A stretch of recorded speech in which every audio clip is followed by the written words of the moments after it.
But I'm especially pleased and a little bit nervous to be talking to our guest today. He, aside from being a terrific filmmaker in his own right, is truly a historian of cinema and truly a wonderful critic of cinema. So please welcome Bertrand Tavernier.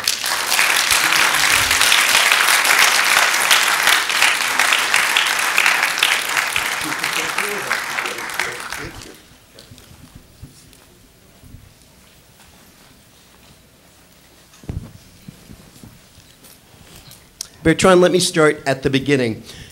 For everyone, I'd say many people here, there's a passage from when you're a film fan to a cinephile, when something happens and cinema means more to you.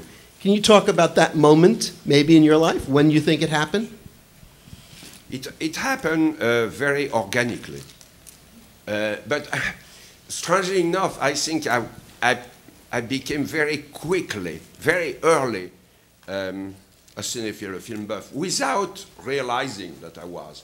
Because at 13, when I saw She Wore a Yellow Ribbon, which made me, it's a film which, when I went out, I said, I want to do what he has done, Ford. My first shock were American films. Lives of a Bengal Lancer, which I saw 3 times. And I still love that film, and I still love Gary Cooper sending the dynamite while saying poetry. 2 or 3 years later, 2 years later, I had the shock of La Grande Illusion and the discovery of the French cinema, especially La Grande Illusion and some of the films like Le Jour se lève, like Children of Paradise and all that, which changed my life, made me see the things differently. And from when did you actually start writing film criticism for publication? I never wanted to do that. I had to do that in order to survive. I mean, I'm not a critic. Absolutely not a critic. I didn't want to be a critic. I had to earn some money, because my parents did not want me to work in films. So as I refused to go to law school, they said that I had to pay my rent. So the only thing I knew was to write, so I sold a few articles, but it was only to survive. That was not because I wanted to become a film critic and to be part of the thing. And then that allowed me to meet some people like Claude Sautet, Jean-Pierre Merville, who became my 2 godfathers.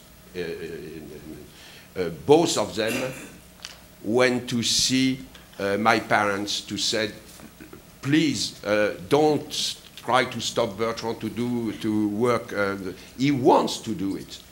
So, and they were very, very nice with me, Melville and Sautet. I had to pay tribute to Ford. I became a director because of Ford.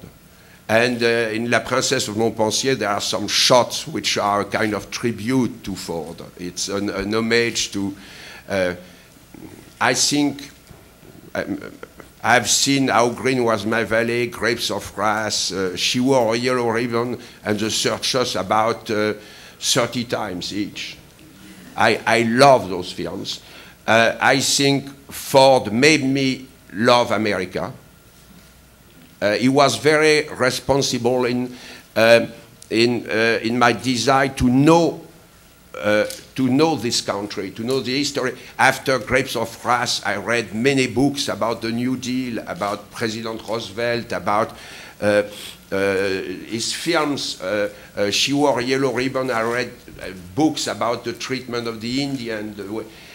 In fact, I discovered many things. Most of my political, historical discovery, I made them because of the film.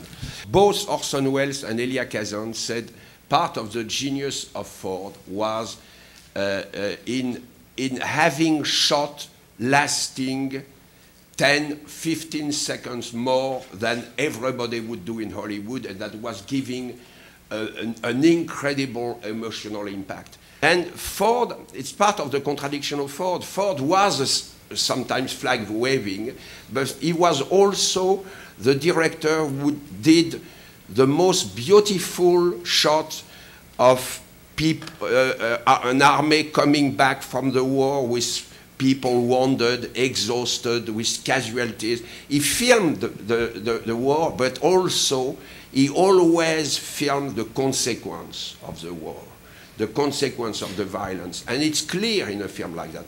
And strangely enough, the second part of the film there's some link with one film I did, with Life and Nothing But. It's about the people that we are trying to find their grave. We are trying on the French battlefield. And the film tells the story of a group of women who travels to France to try to find the grave of their son. And she goes, the main character, except that she's full of guilt because she killed her son. And it's only at the end, when she will have done something nice and help another woman, that she will have the courage to go put some flower on the grave of her son. In an incredible moving shot, a long tracking shot, and she kneels on the grave. She's asking forgiveness for the murder she committed. Lara was buried by the New Wave, I think unfairly. It's not that he was a pleasant guy. I don't think he was. I knew him very well. We invited him in Lyon. I don't think I have many points in common with him. But he has been a very, very interesting director, and sometimes a great director. And this film is very important for me, too, because it's when I discovered that film that I decided that I wanted to work with the two screenwriters who had written this. I thought the screenplay was so good, so modern, so brilliant that I said, let's forget the fact that they are on a blacklist. Let's forget. I mean, I want to meet them. And I want to meet them for another reason, too. The film is made in 1942. As you know, France is occupied. We had lived such a horrible, a series of horrible events, the debacle, the armistice, the propaganda of Vichy. That was the triumph of the stupidity, of the lies. And suddenly, in a few films, you had people who were writing intelligent dialogue, who were showing characters which had dignity, and it was, for a lot of people, it was something which was comforting. And I said that I did a scene about that in one of my films, in Safe Conduct, where there is a discussion between Orange and Boss, and Orange says, I've never been able to participate to the resistance. I have done nothing at all. And Boss says, you wrote films. He says, but what is the use of writing film? He says, you have people who make bread, you have people who make sheets, we make stories. And he says, and what is the purpose? He says, we are putting a little light in the life of the people who make bread and who make sheet. And that's it. We are giving a little light. And what they did, I think a few filmmakers, a few French screenwriters at that time behaved extremely well. People like Jacques Prévert, Orange, Bost, Henri Janson, Charles Pack. Charles Pack was in jail while writing a screenplay Of course, I belong to a generation who, for a while, was marked by the famous statement of Truffaut against the British cinema. You know, it may be something in the weather and the climate, but there is something incompatible between cinema and England.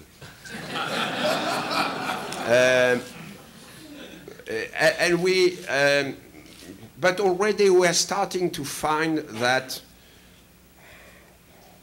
arguable. I mean, this when one day I remember I discovered in a porn cinema Peeping Tom. Then, when a few years after, I decided to re-release Peeping Tom and really to make a real re-release of the film, called the press and that, and I invite Michael Powell, who comes there, and I wanted to meet him because Jean-Pierre Melville had been talking about Michael Powell for years to me. He told me about 30 times the flashback in life and death of Colonel Blimp, the very famous flashback in the Turkish bath.